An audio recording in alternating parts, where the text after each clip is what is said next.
So welcome to today. Today is an electrical day. We are hard at work. We run the 1-gauge cable from the battery to the back, and now just started cutting and preparing all of the wires that will connect the DC to DC charger to the inverter charger to the battery to the ground. So it's going to be a quick day. As soon as I say that, knock on wood. Luckily there's some on my floor. Usually when I say it'll be a quick day, it turns into a debacle. So quick and dirty description. Alternator power comes in here. It goes through a fuse on the other side. It's going to go into this fuse. From this fuse it comes into the alternator side of the Renogy DC to DC charger. From here we have the two out. They're going to come out and go into the inverter charger and then also bridge straight through to the battery. Those will essentially be a negative and a positive rail. So I know this is supposed to go to the battery first, but it goes to the battery via the connections there. So everything should still be safe. We're not going to be overloading anything. Then the positive and negative, the negative will come underneath and attach to that bolt right there, which will give us a good solid ground to bring this whole project together. And then all of the electrical will be right in this little area. We're going to have lights up here. We're going to have a water pump, USB charging points here. The 110 power points will be right down beside, yeah, you'll see it later on.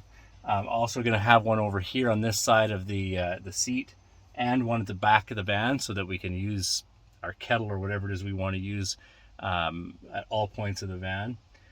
Lights will be in the back. We're going to put USB charging points in the back so that when we're sleeping, it's easy to plug your phone in and have it charging the whole time. It's all starting to come together. Once all of this is done, we can hide all of these parts by covering them up with all the cabinetry. Go. So, making some good headway. I really wasn't sure how I was going to do this corner, but I got it figured. I'll show you in a second.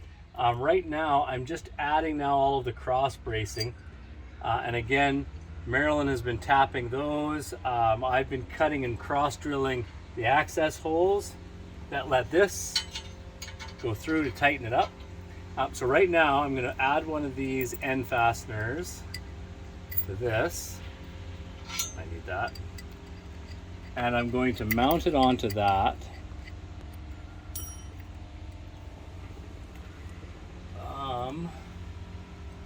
Rats, actually this is the problem with 80/20. When you get into little corners and awkward places, you have to sometimes do things cascaded in the right order. So I'm going to start by threading this down the back side where this is going to go. This is the access hole, so I'll just set the Allen key in the head of it for now. Then this threaded end will go on here. This is where it gets kind of jerky. Sometimes you have to like take things apart completely just to get one piece in.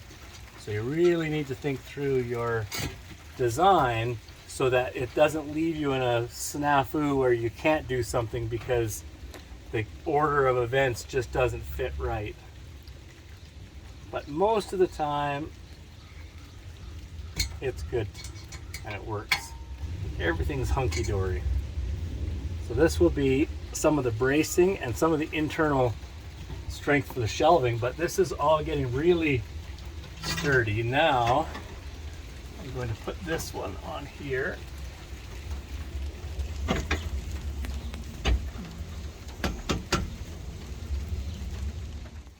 So there we go. Now the entire cabinet is together. All I have to do now is attach it to up here. I'm going to use the oh crap handle as an anchor for the top part of this. Yeah, starting to look legit. Good? Yeah. The next day. Well, the big challenge was anchoring this top side. We used the oh crap handles you see up there, the one that was here. That made it so that we had something really solid to anchor to. Straight into the body of the vehicle, threaded already. We had the bolts we kept. The other thing that I started to do is to fit shelves. So this one will be supported in the middle here, but getting these to fit just right is a real pain because you have very little tolerance. It has to fit inside these grooves. The other one that I did See it here. There's a handful more that I'm going to do, but I'm going to do this tomorrow. I kind of thought with these ones, I'm going to get some cardboard so I can kind of prototype them, then trace them, and then put them in, and they'll fit perfectly. It's way easier to fiddle with the cardboard than it is to fiddle with wood. I also need this interior panel right here because that's going to tell me where this piece of wood will be trimmed to meet and match that exactly. So I can't finish this back piece of wood and this side cabinet right here until I've got this side piece in, so I know exactly where everything will fit to.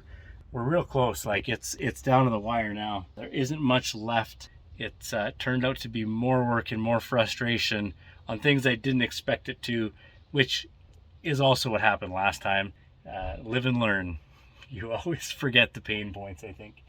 That being said, I'm going to wrap up today. Some groundbreaking movement forward now, getting those upper anchors taken care of. 2 days later.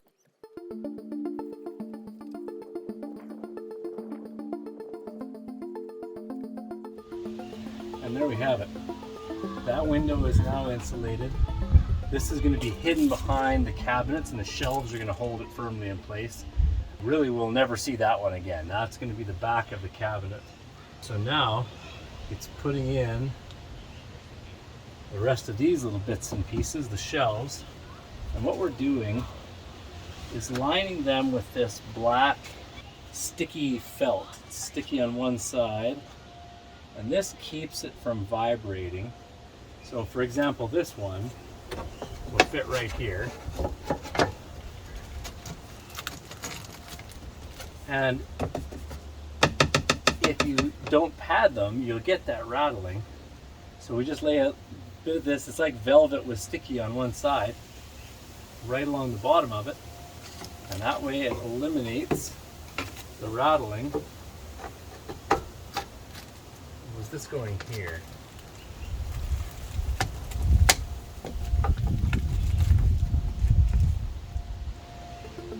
I think it was there.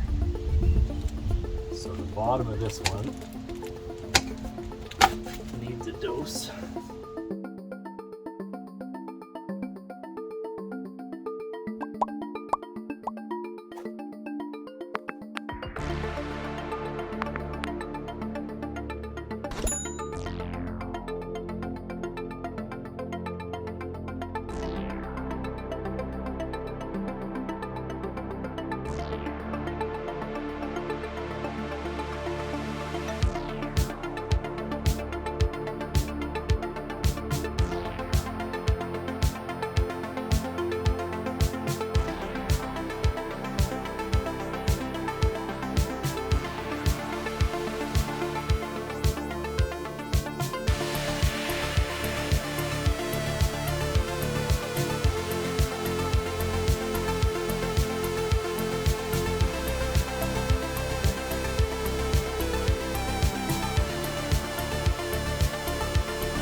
The next day.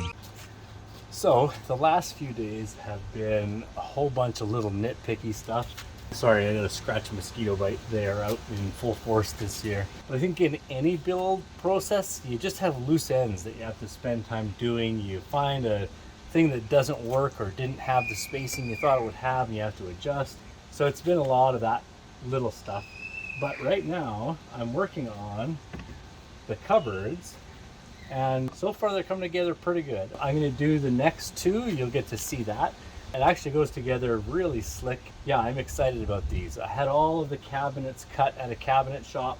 They edge banded everything so that I didn't have to worry about my edges not being reliable or having seam together right. The cabinetry can start to go together now. Other than that, it's time to get some of these doors on and see if we can get our spacings to work properly.